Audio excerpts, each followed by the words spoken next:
গোটেই বিষয়টোত তেওঁ যেনেধৰণে কৈছিলে যে বহুত তথ্য প্ৰমাণ দিব আৰু সাংঘাতিক এটা তেওঁ বিষয় ৰাইজৰ আগত উত্থাপন কৰিব, কিন্তু দেখিলো যে মুখ্যমন্ত্ৰীয়ে গোটেই বিষয়টো এতিয়া কেন্দ্ৰীয় চৰকাৰলৈ ঠেলিব লগা এটা পৰিৱেশ এটা সৃষ্টি হৈছে। আৰু আগৰ পৰাই কৈছিলো যে এইটো বিষয় তেওঁ ইচ্ছাকৃতভাৱে এই বিষয়ত তেওঁ মানুহৰ মাজত এটা বিভ্ৰান্তিকৰ পৰিৱেশ সৃষ্টি কৰিবৰ কাৰণে বহুদিনৰ পৰা তেওঁ চেষ্টা অব্যাহত ৰাখিছে। আৰু এই গোটেই বিষয়টোত আচলতে একো যে নাছিলে, তেওঁৰ অতি ঘনিষ্ঠ মন্ত্ৰীগৰাকীৰ মিছা এটা বাৰ্তাৰ পাছতেই এই গোটেই বিষয়টোৰ যোগেদি মানুহৰ মাজত এটা পৰিৱেশ সৃষ্টি কৰিবলৈ তেওঁ প্ৰথমৰ পৰা চেষ্টা কৰি আহিছিল। তেওঁৰ সেইগৰাকী কেন্দ্ৰীয় যিগৰাকী মন্ত্ৰী তেওঁ দিয়া মিছা তথ্য যোগান ধৰাৰ পিছত দেখা পালে যে গোটেই বিষয়টোত একো নাই। কাৰণ এনেকুৱা ধৰণৰ বিষয় থাকিলে কেন্দ্ৰীয় চৰকাৰ সকলো ধৰণৰ তেওঁলোকৰ ইণ্টেলিজেঞ্চ, কেন্দ্ৰীয় চৰকাৰৰ গৃহমন্ত্ৰী য'ত সংসদৰ মজিয়াত বহি থাকে, য'ত এগৰাকী যাৰ বিষয়ে গৌৰৱ গগৈ ডাঙৰীয়াৰ বিষয়ে যিবোৰ কথা কৈ আছে,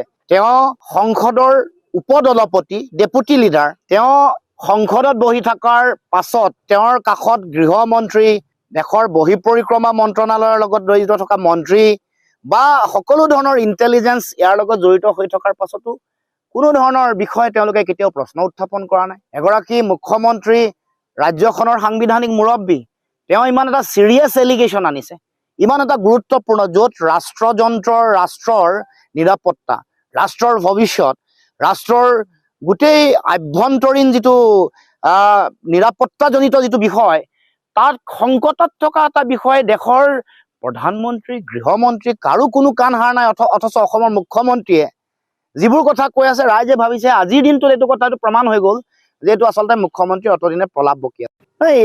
মানে এই বিষয়টো মইতো ভাবো আগৰ পৰাই মই কৈ আহিছিলো, এইটো কোনো প্ৰভাৱ পৰিব লগা বিষয়ে নহয়। কিছুমান গিমিক সৃষ্টি কৰা, কিছুমান মানুহৰ মাজত বিভ্ৰান্তি সৃষ্টি কৰা বিষয় মুখ্যমন্ত্ৰীয়ে এনেকে এৰি দিয়ে, এৰি চাই যে জনতাৰ মানে ক্ৰিয়া প্ৰতিক্ৰিয়া কি আছে। তাৰ পাছত তেওঁ সেইটো যেতিয়া দেখে যে এইটো একো কাম দিয়া নাই, নতুন এটা নেৰেটিভ, মানে এতিয়া তাৰিখ দিওঁতে আজি ওলাই পৰিলে, জুলুঙাৰ মেকুৰীটো ওলাই পৰিলে যে ইয়াত একোৱে নাই। কেতিয়াবা খালী বাকচৰ বেছি শব্দ হয় যে, সেইটোৱে হৈছে আজি মুখ্যমন্ত্ৰী। কেতিয়াবা ফটা ঢোল বেছিকে বাজে যে, এতিয়া গম পালে ৰাইজে এইটো ফটা ঢোল আছিলে, একো নহয়। আৰু মইতো আগতে কৈছিলো, মোৰ একেবাৰে আত্মবিশ্বাসেৰে কৈছিলো, এইটো সৰ্বসাধাৰণ ৰাইজক মিছাকে এটা টুপি পিন্ধাব খুজিছে, বিভ্ৰান্তি কৰিব খুজিছে। মানুহৰ মানে দেখিছে যে অসমত বিৰোধী ঐক্যবদ্ধ শক্তিৰ এটা শক্তিশালী এটা যাত্ৰা আৰম্ভ হৈছে।